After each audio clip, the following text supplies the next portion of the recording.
Iran moves to increase uranium enrichment and bar nuclear inspectors.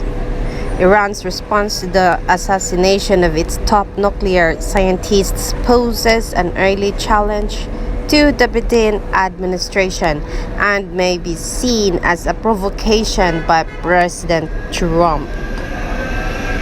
Iran responded Wednesday to the assassination to its top nuclear scientists by enacting a law ordering an immediate ramping up of its enrichment of uranium to levels closer to weapons-grade fuel. The measure also requires the expulsion of international nuclear inspectors if American sanctions are not lifted by early February, posing a direct challenge to President-elect Joseph R. Biden Jr.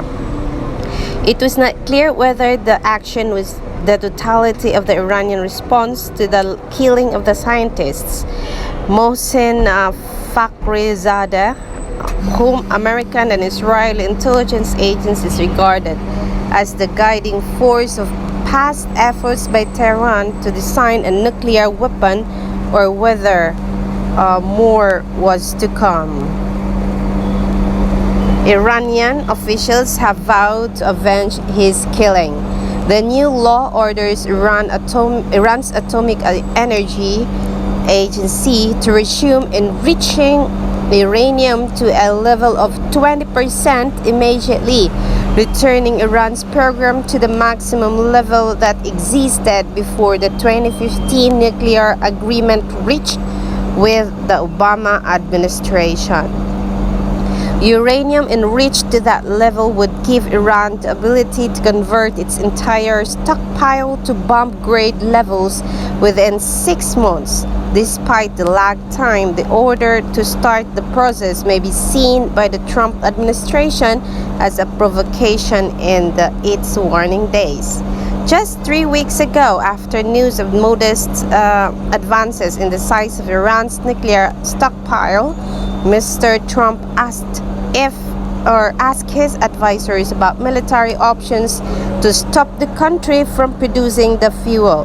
He was talked out of considering an attack by Secretary of State Mike Pompeo, one of the fiercest of the Iran's hawks in the administration, and the chairman of the Joint Chiefs, General Mark A. Milley, among other senior officials. The new law also sets a 2-month deadline for oil and banking sanctions against Iran to be lifted before inspectors are barred, creating a potential crisis for the early days of the Biden administration. The inspections conducted by the International Atomic Energy Agency, a branch of the United Nations, have been the main public source of information about the progress of Iran's program. The timing seems deliberately intended to press Mr. Biden to re-enter the nuclear deal with Iran immediately upon taking office. Mr. Biden has said he would be willing to do so, at least as a starting point, if Iran once again respected the limitations of the 2015 deal. The Speaker of Iran's Parliament, Mohammad Bagher Khalibaf, a former commander of the Islamic Revolutionary Guards Corps, said the measure was meant to send the West a message in the aftermath of the assassination that the one-way game is over. Iran's parliament, dominated by conservatives, initially passed the law in an angry session on Tuesday, in which lawmakers fumed over the killing of Mr. Fakhrizadeh, a physicist and a high-ranking official in the defense ministry. He was killed on Friday in a complex ambush,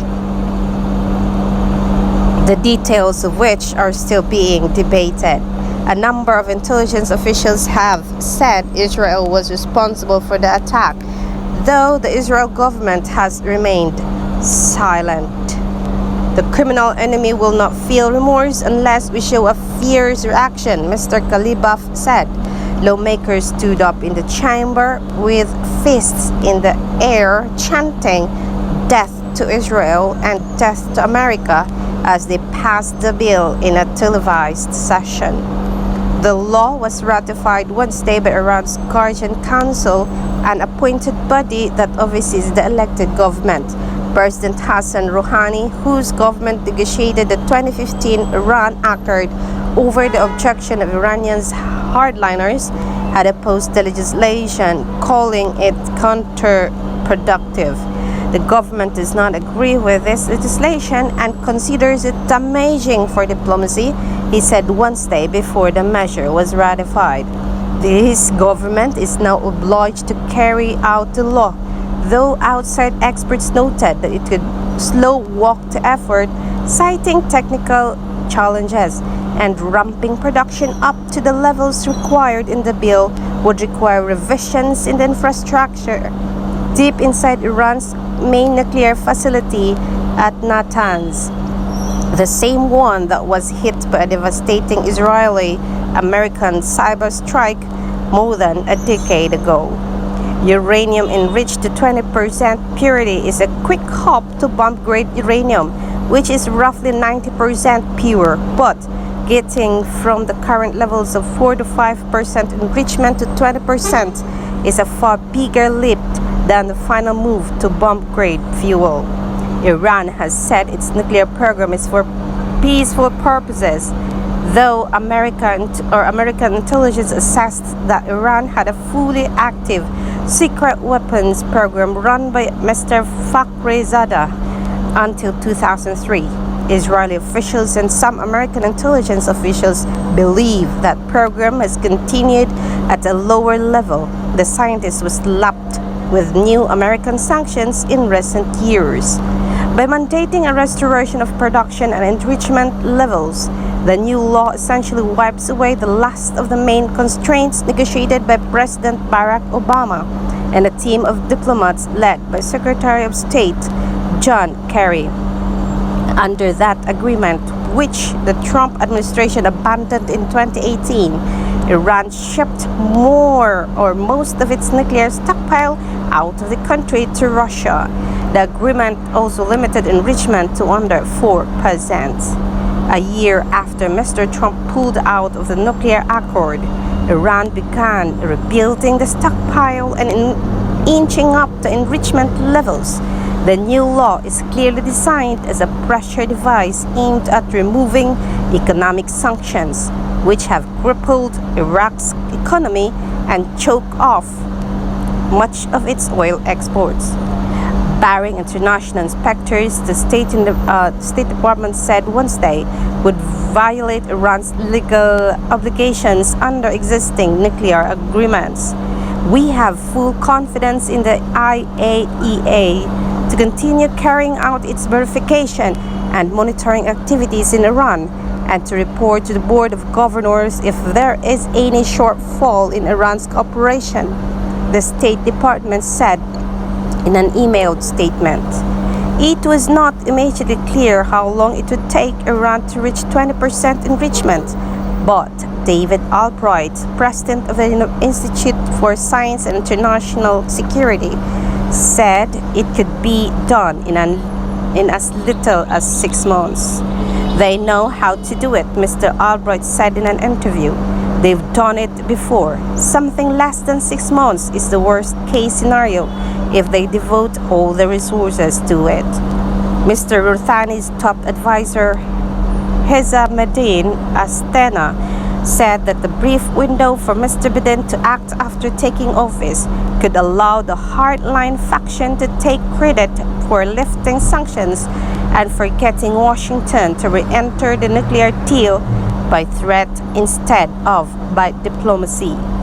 But it is far from clear that Iran will be willing to simply go back to the oil or the old levels. Some officials have demanded that the United States first pay reparations to Iran for lost oil sales since Mr. Trump reimposed sanctions. Some of Mr. Biden's aides have said that they could not imagine how that could be politically possible.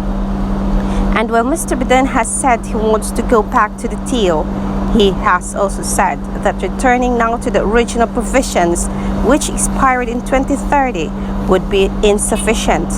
The accord would have to be extended and expanded. The Biden transition team declined to comment on the Iranian law. I think the law is a clear sign that Tehran will not be taking a wait-and-see attitude toward Biden's Iran policy, said Henry Rome, a senior Iran analyst of Eurasia Group. Tehran wants to be at the top of the agenda for the new administration, and escalating its nuclear program is a surefire way to do it. The concept of expelling inspectors is not a new one. North Korea did the same during a standoff with the Clinton administration in 1994 and also renounced the Nuclear Non-Proliferation Treaty, of which it was a member. In 2006, the North exploded its first nuclear device, and it has conducted a half-dozen or so tests since. Iran and North Korea have cooperated extensively on missile technology in the years since, and Iranian officials have carefully studied the North Korean experience.